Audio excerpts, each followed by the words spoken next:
Hello guys! Kumusta? Kumusta kayo today? Ako po si Mami Pepot and I'm so happy na andito kayo kasama ko. Makikipagkwentuhan with me, maghahalaman with me. And sa mga bago dito sa ating channel, I hope kayo po ay mag-subscribe andyan sa taas or click the subscribe button dyan sa baba and click the notification bell para lagi kayong notified kapag meron akong bagong video. And syempre, sa mga subscribers natin, welcome back! Ayan, samahan niyo ako today as we investigate. Ay, investigative journey na pala tayo ngayon.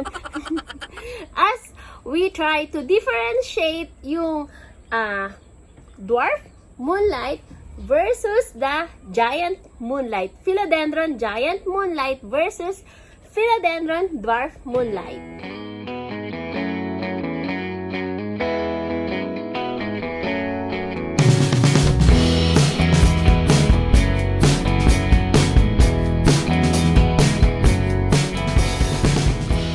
So, isa ito sa maituturing ko.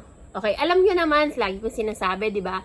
Tsaka mga halaman ko, alam nyo naman, kayong lahat ay paborito ko. Pero itong moonlight, ang mga moonlight na plant is, gusto ko sila. Okay, lahat ng plants ko, gusto ko sila for a reason. para hindi magselos. Itong Philodendron Moonlight, I like it because of its leaves or yung foliage niya, which is parang neon green, ano? Parang medyo, actually pag bagong buka siya, parang medyo madilaw-dilaw siya. Yun ang isa sa mga reason kung bakit gustong-gusto ko tong halaman na to. Kapag nandun siya sa garden mo or kapag isama mo siya sa mga philodendron with dark leaves, katulad ng Pink Princess, Black Cardinal, Dark Majesty, mga ganyan. Royal Queen, sobrang ganda-ganda niya tingnan. So, guys pala, if you want me to talk about philodendron with dark leaves, please comment down below. Ayan. So, marami ang nako-confuse sa itsura ng Philodendron Dwarf Moonlight at Philodendron Giant Moonlight. Though I'm not 100% sure if that is what they are called, pero when I started my plantita journey, nung nagsimula akong bumili ng halaman, nakikita ko sa mga posts sa mga groups na tinatawag tong isa na Dwarf Moonlight at yung isa ay tinatawag na Giant Moonlight. The reason why we need to know their big difference is para hindi tayo maloko sa presyo kasi magkaiba po ang price range nitong dalawa na ito.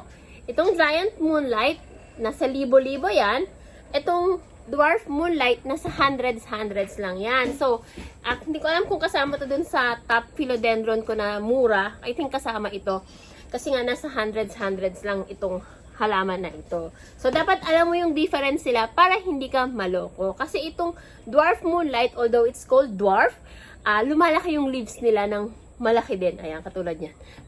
Anong dwarf dyan? Mas malaki pa nga sa mukha ko, diba? Sige, pagtabihin natin para mas madali nyo makita. Ayan. Sa unang tingin, parang halos wala silang pinagkaiba. Pero kung makita nyo naman, yung pinagtabi ko sila, medyo, ayan yung itsura niyang Giant Moonlight. Pag itinabi mo yung dwarf, mukha talaga siyang dwarf, diba? And halos parehas din yung hue, yung kulay nila, yung pagiging neon green nila. Ang masasabi ko sa inyo na main difference nila, aside from size, which is very obvious here, is the texture of their leaves. Ayan, lapitan natin guys para mas makita natin. Ayan, since parehas sila na bagong labas lang. Oh, yung Giant Moonlight, as you can see, very distinct yung kanyang lines. Kumbaga, makikita mo na parang may texture siya as compared dito sa Dwarf Moonlight na parang mas makinis yung leaf niya. Kasi as you can see here, kita mo parang medyo may kulubot siya ng kaunti. Yan, ganyan ang itsura ng bagong labas na Giant Moonlight, Philodendron Giant Moonlight. Whereas, itong ating Philodendron Dwarf Moonlight, kung makikita nyo, ay medyo mas fine yung kanyang leaf. Another distinct na characteristic nila, yung parang main vein. I don't know what this one is called sa scientific name niya, kung anong tawag sa ganito. Yung ganito niya, itong Giant Moonlight, medyo mas flat siya or mas nakalubog siya. At dito naman sa Dwarf Moonlight, medyo nakaangat siya. Ayan o, kita nyo ba? Ayan siya. Ayan, mas malinaw. Kita nyo, parang medyo nakaumbok siya ng konti, di ba? Yan ang main difference sila. Pag i-check nyo yan palagi, para malaman ninyo. Dito naman sa parang stem or petioles ba ang tawag dyan? Halos parehas lang sila, halos. Yung pag may bagong lalabas na leaf sa kanila, parehas lang sila na medyo mapula. Kukunin ko to para makita nyo. Ayan o, kita nyo na yung kanyang palabas na bagong dahon, medyo may red. Pasensya guys, hindi ako masyadong ganun kaalam sa parang scientific names ng mga parts ng halaman. But what I'm trying to say is itong, pag lumabas kasi yung dahon, meron pa siyang parang protective sheath or protective covering. So, ito yun o. Yan, kita nyo sa kanya dito sa Dwarf Moonlight natin, medyo mapula.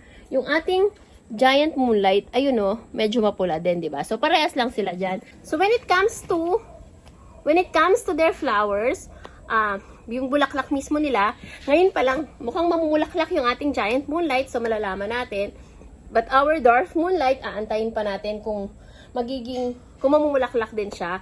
Pero in terms naman ng aerial roots, parehas din sila na kulay pula, yung aerial roots nila. So, I think that the main difference lang talaga is yung texture ng dahon, tsaka yung texture, tsaka yung umbok nung parang main vein nila, or yung gitnang vein nila. And of course, the price, as I have mentioned, yung mga ganitong Dwarf Moonlight, ang price range nito is nasa, I think, cheapest mo mabibili nito 300 pesos. Pero hindi ganito kaganda guys Ito baka nasa 500 to 800 na to. Check, tanong nyo na lang or hanap kayo sa mga groups ng mga nagbebenta niyan. This is a common philodendron, so hindi kayo mahirapan bumili niyan. And though common siya, for me it's one of the the prettiest philodendron plant that I have seen. And this one naman, itong Giant Moonlight, yung ganito, nabili ko to siguro 1,200 lang or wala pang basta 1,000 lang. Pero ngayon guys, sadly dahil sa demand daw ng plants, dahil sa medyo marami nang nagkakagusto ng plants, cheapest mo na mahahanap na ganito 2,000, tapos medyo pangit pa yung leaves. Yung ganito kaganda, kung sa Mindanao ka bibili, baka nasa 3 to 4,000 na yan. Kung dito sa Metro Manila ka bibili, baka nasa 4K and up na yan. So, medyo mahal siya. Kasi kita nyo naman na very lush na talaga siya. At yung leaf niya, ganyan kalaki oh. Mahigit pa sa laki ng halos 1 foot na yung isang dahon niya. So, medyo malaking factor talaga yon. Let me just greet kung yung sa nagbigay sa akin itong Dwarf Moonlight na hawak ko ngayon ay si Nala. Ayan, si Nala po ay isa rin sa mga seller from South Cotabato, katulad ni Maureen. Andyan po sa baba yung link nung kanilang mga Facebook profile. Si Nala, sana tama yung aking pag-pronounce ng iyong apelido, Pormilios o Pomilios, at saka hello din sa kuya ni Nala, ayan. Tapos si Maureen, which is na lagi din nagla-live, ayan. Hello sa Team Maureen. And, andito na lang din tayo sa Batian, diba? O di mag-shoutout na tayo. And, shoutout na tayo, guys! Ang tagal nating walang shoutout, diba? So, let's start. Pero maiksi lang pala yung nalista ko. So, let's start. Ayan, hello po kay Vesminda Karin from Cebu. Hello po sa inyo. And shoutout to, ito, from Jensen, ang Magsiko family, and Shane Miko Magsiko. Hello. Ayan, from Jensen sila. Tapos, hello kay Armin Akamid from Mindanao. Hello po. And hello to It's Me, Leti 1975 from Samal Island. Ang cute naman ang kanyang name sa YouTube. And hello to Neil Ekoj. Ayan, sana tama pronunciation to ng pangalan mo. Hello, shout out sa iyo. And shout out kay Norvelin R. Guillermo. Ayan, shout out. O tapos, sabi ni Dines Key, sana daw i-subscribe niyo yung channel niya. Ayan, mag-comment ka dito sa video, Dainsky, para makita nila yung profile mo at maklik nila yung profile mo at makapag-subscribe sila sa iyo. Ayan. Tapos, Shoutout din kay Evangeline Sabularse from Bicol. Pero siya ngayon ay nasa Phuket, Thailand. Ayan, ay grabe. Thailand. Diyan ang mga dream ng lahat ng mga plantitas, ano? Kung pwede lang lahat tayo pumunta ng Thailand at mamili ng halaman, di ba? Thailand tsaka Holland. Yung mga plant sources na sobrang mura daw at sobrang ganda. At saka yung industry, yung plant industry sa Thailand is very, very successful. Ang dami nilang, di ba, sa kanila galing yung mga tissue culture, yung mga variegation na talaga namang nakakawaw. Shout out to Nugs Vlogs. Ayan, hello sa'yo. Shout out din kay Johnny Gonatise. Ayan, sana tama yung pronunciation ko ng pangalan mo. And then, shout out to Nix Remigio ng Moises Padilla, Negros Occidental. Ayan, saya-saya. Ang saya-saya pag nagpapa-shoutout kayo tapos kasama lagi yung lugar ninyo. Nakakatuwa. Kasi, isa sa mga dream ko yan. Dream ko for our family na makalibot kami ng buong Pilipinas before sana makaalis kami ng bansa. Hindi pa kami nakakaalis ng bansa ever. Kahit ako actually, hindi pa ako nakasakay ng aeroplano ever. Hanggang bus lang. Bus. Ayan, bus, train. Pero aeroplano hindi pa. So, isa sa mga dream kan is malibot yung, hindi naman malibot yung buong Pilipinas. Pero sana, makadami kami ng probinsya dito sa Pilipinas bago kami makapunta sa ibang bansa. So it's very nice to read about people or to say your names with your province or kung saang lugar kayo naroon, kasi parang in a way parang nakakarating na ako doon knowing na may nanonood sa akin doon sa lugar na yun. When it comes naman sa care tips, kagaya ng most philodendron plant, itong Philodendron Moonlight, mapa-giant man o marapa-dwarf, gusto nila ng mixture ng soil, ng medium or mixture na pagtataniman sa kanya na maluwag. Ayaw nila ng purong soil. Actually, karamihan ng halaman, madidiscover nyo na hindi sila masyadong nagtatribe kapag medyo puro soil yung kanilang medium. So, for my Philodendron Giant Moonlight and Philodendron Dwarf Moonlight, same lang yung medium nila, which is coco cubes, coco husk, not coco husk, coco peat, carbonized rice hull, vermicast, a little soil just for binding, and ano pa nilalagay ko dyan? Pumice for aeration. Ayan, para mas maluwag pa or para mas well draining yung soil. In terms naman ng pagdidilig, araw-araw, kung ganun ang medium mo katulad sa akin na maluwag at well draining, they would love it kung araw-araw mo silang didiligan. Sa pagdidilig sa kanila, kung ito ay nasa indoor, pag diniligan mo sila, dito lang sa gilid mo sila didiligan. At antayin mo na tumulo dito. Ibig sabihin na lahat ng medium niya nabasa mo na. Okay na yon. Pero kung outdoor ka, sa akin, ang pagdidilig ko is, dinidiligan ko yung sa gilid niya, tapos pinupusit-sitan ko pa yung dahon niya. Kasi as you can see, malapad po yung dahon ng Philodendron Moonlight natin. Ibig sabihin, mahilig talaga siya sa matakaw siya, parang ganon. So, and also, dahil malapad siya, ang tendency niya talaga is saluhin niya lahat ng alikabok sa paligid niya. So, ang ginagawa ko para manatili silang malinis, almost everyday, punupusit-sitan ko sila ng mahinang tubig lang naman para lang ma-cleanse sila. And araw-araw ko din halos to dinidilig. Fertilizer, in terms naman ng fertilizer for Philodendron Moonlight, what I use is yung parang Osmocote fertilizer, yung complete slow-releasing fertilizer. Ang ginawa ko sa kanila, before ko sila inirepot, so, ito yung plant, bago ko ilagay yung plant, naglagay na ako ng konting fertilizer dun sa pot, tapos tsaka ko sila inilagay, ganon. Tapos, from time to time, naglalagay din ako ng tuyong dahon ng malunggay sa ibabaw nila, and also dinurog na eggshell. Sunlight. Gusto ba nila ng sunlight? Medyo makapal yung leaves ng philodendron natin. But, kagaya ng other philodendrons, they are tropical plants. So, they usually thrives sa loob ng forest.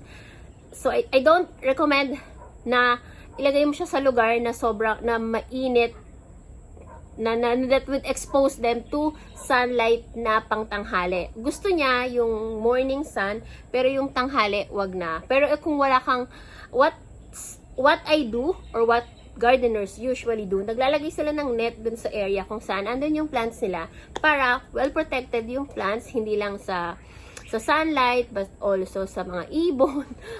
Philodendron Moonlight, Philodendron Dwarf Moonlight, Philodendron Giant Moonlight. Is it an indoor plant or outdoor plant? They can thrive both sa indoor and sa outdoor. Ang only, kailangan mo lang maging conscious ka kapag sa indoor mo siya ilalagay is ma-overwater siya. So, I suggest that if you're going to put this indoor, always be conscious kung kailan mo siya didiligin, at kapag dinilig mo siya, mas maganda kung sa banyo mo siya didiligin at antayin mo na bumagsak lahat ng water niya, o kaya naman sa labas mo siya diligin para sigurado na bumagsak yung water niya bago mo siya ipasok sa loob. Ang usual problem kasi kapag indoor siya, syempre we have a plate, right? So, meron tayong plate usually, tapos didiligin natin. Minsan kapag sobra, nag-stay dun sa plate yung water, which is, ayaw ng plant yon na parang nakababad siya. Gusto niya saktong basa lang, pero ayaw niya ng basang-basa. Ayan. I'm sure ikaw din naman ayaw mo ng ganun, diba? So, I think we've covered it all. Na-imbestigahan na natin kung anong difference ng Philodendron Dwarf Moonlight. Ayan. Compared to Philodendron Giant Moonlight, and we also discussed a few care tips. Ayan. I hope meron kayong natutunan dito sa ating video today. And if you want a video like this too, yung meron tayong versus, pinagsasabong natin yung mga halaman. Kung gusto, 'di ba? Hindi dati yung mga manok lang ni tatay ang nagsasabong. Ngayon, gagawin na rin natin yan. Pati ang mga alaga ni mama, pagsasabungin natin. Kung gusto niyo yung mga ganyang klaseng content, comment down below lang. So guys, thank you for watching. Thank you for planting with me today. See you soon!